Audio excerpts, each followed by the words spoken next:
2025 అనే సంవత్సరం తంబుర మోగించే సితార మోగించే వ్యక్తిలాగా నువ్వు మారబోతా ఉన్నావు. నీ చీకటి అంతరించబోతా ఉంది. నీ కట్లు తెంచబడుతున్నాయి. నీ బంధకాలకు విడుదల కలుగుతుంది. మరలా వాయిస్తావు. అందరూ చెప్పండి, మరలా వాయిస్తావు, మరలా వాయిస్తావు, మరలా వాయిస్తావు. మంచి రోజులు నీకు రాబోతా ఉన్నాయి. మంచి రోజులు రాబోతా ఉన్నాయి.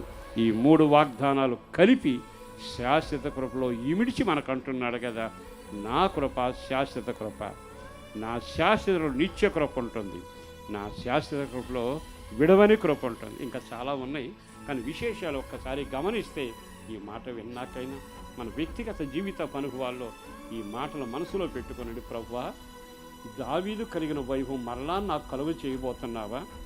నేను దావీదులాగా అడవిలోనే ఉన్నానయ్యా, ఎడారిలో ఉన్నాను, కృంగిపోయి ఉన్నాను, జీవాల దగ్గర ఉన్నాను, జీవనం లేకుండా ఉన్నాను, పిల్లలను పెంచలేకున్నాను, ఆశ లేకుండాను, అవకాశాలు లేకుండాను, నా జీవితంలో అదే ఒక రకమైన శాపంలో ఉన్నాను అంటూ మీరు ఒక దేవుని వైపు తిరిగి చిన్న ప్రార్థన చేస్తే ఆయన ఇదే మాట అక్షరాల నీ పట్ల నెరవేర్చబోతున్నాడు. నేను మరలా చదువుతున్నాను, దావీదునకు చూపిన శాశ్వతమైన కృప మీకు చూపేదను, మీకు చూపేదను.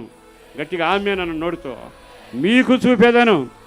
ఆయన రోషం కలిగిన వాడు, ఆయన మాట నిలబెట్టుకునేవాడు. తప్పకుండా కృప చేత ఈ సంవత్సరం అంతా నడిపించబడుదురుగాక.